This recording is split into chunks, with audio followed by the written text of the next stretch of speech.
Aujourd'hui, nous allons vous raconter une histoire mystérieuse et terrifiante. Il s'agit de Kofi, un jeune homme de 25 ans, vivant à Abidjan, qui rêvait de richesse et de puissance. Un soir, il a signé un pacte étrange avec le diable à travers un miroir, sans savoir que sa vie ne serait plus jamais la même. La chaleur de la journée venait de tomber sur Abidjan. Les klaxons s'étaient apaisés, les rues vibraient d'une autre énergie, celle de la nuit qui commençait. Kofi, jeune homme de 25 ans, errait sans but précis dans le quartier de Trècheville. Depuis des semaines, il cherchait un travail stable, une chance de sortir de la misère, mais la ville semblait toujours refermer ses portes devant lui. Ce soir-là, ses pas le guidèrent vers un vieux marché dont on disait qu'il n'ouvrait qu'après le coucher du soleil. Les étals n'étaient pas faits de bois mais de tissu noir tendu comme des voiles. On y vendait des poudres rouges, des colliers d'os, des bougies qui ne fumaient pas, et des miroirs sans reflet. L'air sentait l'encens mêlé au fer rouillé. Kofi allait repartir, mal à l'aise, lorsqu'un vieil homme l'interpella. Il portait une djellaba usée, un turban taché, et s'appuyait sur une canne noueuse. Ses yeux brillaient d'une lueur surnaturelle. « Mon fils, dit-il d'une voix grave, je sais ce que tu cherches. Tu veux l'amour, la réussite, une femme belle qui te donnera un nom et une descendance. » Kofi, surpris, se mit à rire. « Et vous, vieillard, comment pourriez-vous savoir cela ?» L'homme fit claquer ses doigts. Derrière lui, un miroir couvert d'un drap sombre trembla comme s'il respirait. « Parce que je suis celui qui entend les désirs que personne n'ose dire à haute voix. » Il se pencha et murmura. « Je peux t'offrir une épouse. Belle comme une reine, riche de son lignage, prête à tout pour toi. Mais, elle n'est pas comme les autres. Elle porte en elle une folie que nul ne peut guérir. » Kofi sentit son cœur battre. Il pensa à ses années de solitude, au regard moqueur de ses camarades mieux lotis, aux portes qui se fermaient devant lui.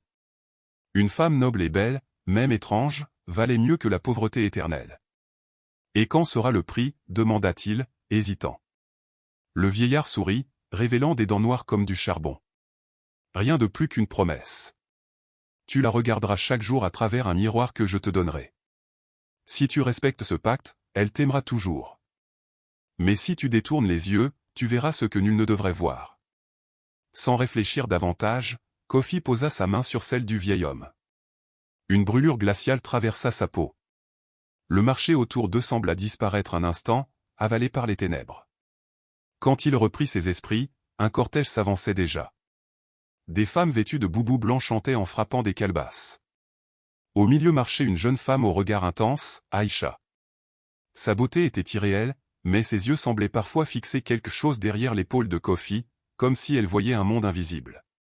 Le mariage fut célébré à la hâte, dans ce marché nocturne où nul autre que Kofi n'avait l'air surpris. Les tambours résonnaient, les bougies noires s'allumaient toutes seules. Quand il prit la main d'Aïcha, le vieillard lui tendit un miroir ancien, encadré de cuivre terni, lourd comme une malédiction. « Voici ton pacte. Regarde-la toujours à travers lui, et ton amour ne faiblira jamais. » Kofi hocha la tête, troublé, mais incapable de résister à la beauté de sa nouvelle épouse. La nuit africaine, lourde et moite, les enveloppa. Et déjà, dans les ombres des ruelles, un rire discret semblait les suivre. La première nuit de noces, Kofi ramena Aïcha dans sa petite maison de Cocody. Les rues d'Abidjan étaient encore animées, vendeurs de brochettes, klaxons de taxi, musique coupée décalée qui résonnait depuis les maquis.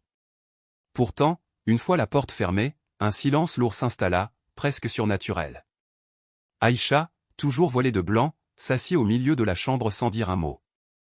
Elle semblait ailleurs, comme en transe. Kofi, troublé, s'approcha. C'est alors qu'elle lui tendit le vieux miroir offert par le vieillard. Le cadre de cuivre, terni et lourd, vibrait comme un cœur qui bat. « Kofi, écoute-moi bien. » Sa voix résonnait comme un écho, grave et fragile à la fois. « Chaque jour, tu devras me regarder à travers ce miroir. Regarde-moi ainsi, et tu verras une épouse douce et fidèle. Mais, si un jour tu oses me regarder sans lui, tu découvriras mon vrai visage. » Kofi eut un frisson, mais il força un sourire. Des histoires de femmes, pensa-t-il. Des superstitions. Pourtant, il accepta le miroir. Quand il leva le verre poli, Aïcha y apparut splendide, radieuse, presque angélique. Ses yeux brillaient d'une douceur infinie. Kofi en resta bouche bée. Mais lorsqu'il abaissa le miroir, la réalité n'était pas la même, Aïcha parlait seule, comme si elle s'adressait à des ombres invisibles dans la chambre. Elle traçait sur les murs des signes étranges avec de la craie blanche sortie de nulle part. Ses lèvres murmuraient des prières confuses, entrecoupées de rires nerveux. La nuit passa ainsi. Chaque fois que Kofi se sentait envahi par l'inquiétude, il reprenait le miroir. Et là, elle redevenait douce, souriante, presque fragile. Au matin, le jeune marié avait les traits tirés. Il se demandait s'il avait rêvé. Mais le miroir était bien là, posé contre le mur, et Aïcha, paisible, dormait à ses côtés. Une voix intérieure lui chuchotait. « Tu as signé, Kofi. Maintenant, tu ne peux plus reculer. » Les jours devinrent des semaines. Kofi s'habituait peu à peu à ce rituel étrange, chaque matin et chaque soir, il devait regarder Aïcha à travers le miroir. Dans ce reflet, elle était toujours magnifique, douce et aimante. Mais hors du miroir, elle demeurait étrange, imprévisible, parlant parfois au mur, riant seule dans la cour, ou fixant le ciel comme si elle y voyait des présages invisibles. Au début, Kofi croyait pouvoir supporter cela. Il se disait que tous les mariages avaient leur mystère, et que sa femme, malgré sa folie, lui était fidèle. Mais très vite, il remarqua quelque chose d'inquiétant.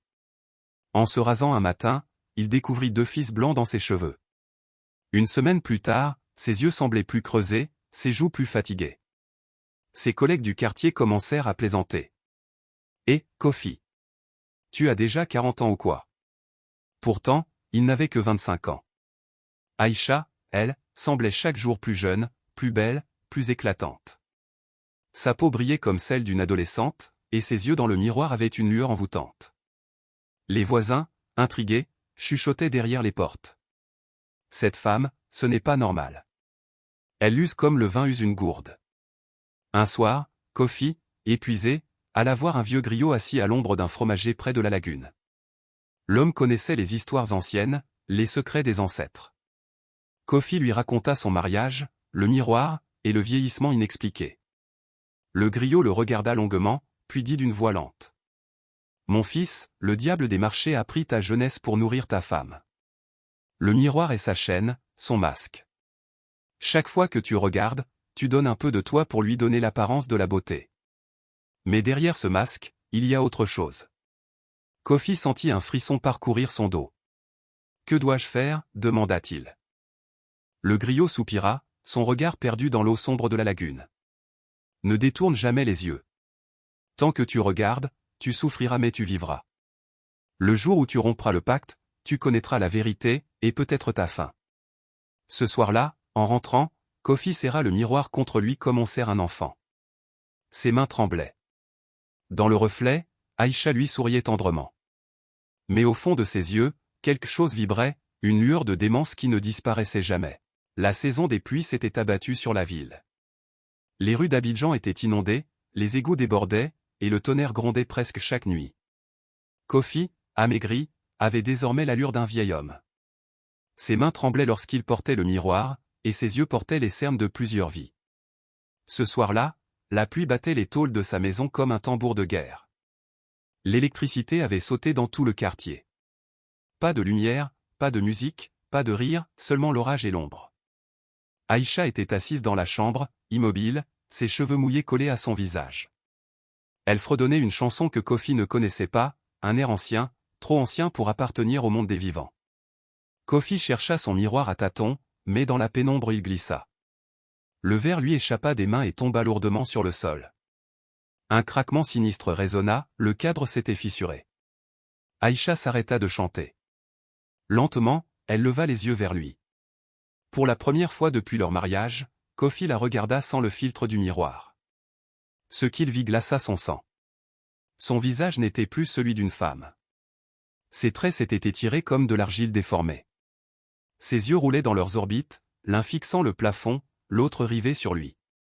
Sa bouche s'élargit jusqu'aux oreilles, dévoilant des dents acérées qui claquaient comme des os brisés. Sa peau semblait vibrer, parcourue de veines noires qui pulsaient au rythme d'un cœur monstrueux.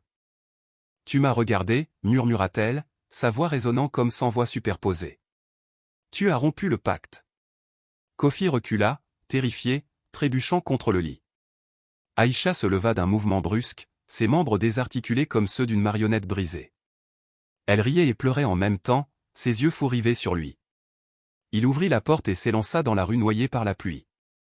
Les éclairs illuminaient son visage vieilli, ses yeux fous de terreur. Derrière lui, Aïcha avançait, pieds nus dans l'eau sale, sa silhouette tordue se découpant dans chaque flash de tonnerre.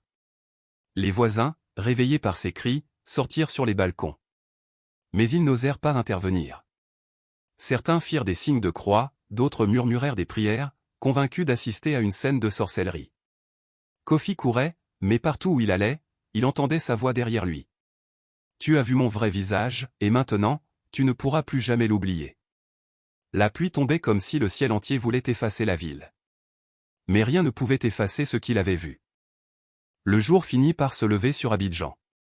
Le ciel encore chargé d'orage semblait hésiter entre la pluie et le soleil. Dans les rues boueuses de Trècheville, on retrouva Kofi, trempé, hagard, serrant contre lui les morceaux brisés du miroir. Ses mains saignaient, mais il refusait de les lâcher. Chaque éclat devait refléter un fragment d'Aïcha, dans l'un, son rire cristallin, dans l'autre, ses yeux fous, dans un autre encore, son visage angélique du début. C'était comme si le miroir, même détruit, contenait 1000 visages de la même femme. Kofi, épuisé, s'assit contre un mur. Des enfants curieux l'entourèrent mais leur mère les éloignèrent vite, effrayés. On disait qu'il parlait seul, suppliant quelqu'un qu'on ne voyait pas. Au crépuscule, le vieil homme du marché reparut, assis sur une natte au coin de la rue. Il semblait n'avoir jamais bougé de là. Ses yeux brillaient d'un éclat rougeâtre. « Mon fils, dit-il calmement, tu as brisé ton serment. Tu as détourné les yeux. Tu voulais l'aimer malgré sa folie, mais tu n'as pas supporté ce que tu as vu. » Kofi leva les morceaux du miroir comme une arme, désespéré. « Tu m'as trompé. Tu m'as volé ma jeunesse, ma vie. » Le vieillard éclata d'un rire rauque qui résonna dans tout le quartier. « Non, Kofi. Je ne t'ai rien volé. C'est toi qui m'as tout donné, quand tu as accepté ce marché. Le miroir ne ment jamais, il montre ce que tu veux voir, pas ce qui est. » Derrière le vieillard, Aïcha apparut. Mais cette fois, elle n'avait plus besoin du miroir pour dévoiler sa nature. Ses yeux flamboyaient comme des braises, sa bouche s'élargissait en un sourire impossible. Elle s'approcha de Kofi et posa une main glaciale sur son épaule. « Viens, mon mari, maintenant, tu m'appartiens pour toujours. » Un cri déchira la nuit. Puis, le silence. Le lendemain matin, on trouva dans la ruelle les morceaux du miroir, réduits en poussière de verre. Personne n'avait revu Kofi. Certains disaient qu'il avait fui le pays, d'autres qu'il avait été emporté par les esprits. Mais une rumeur persistait, parfois, au détour d'une vitrine, dans un rétroviseur de taxi, ou dans un seau d'eau claire, on pouvait voir son reflet celui d'un vieil homme épuisé, prisonnier des miroirs de la ville. Et Aïcha? On raconte encore qu'elle erre dans certains quartiers la nuit, vêtue de blanc, parlant à son mari invisible. Les anciens disent qu'il ne faut jamais répondre à sa voix, de peur d'être entraîné, soit aussi, de l'autre côté du miroir.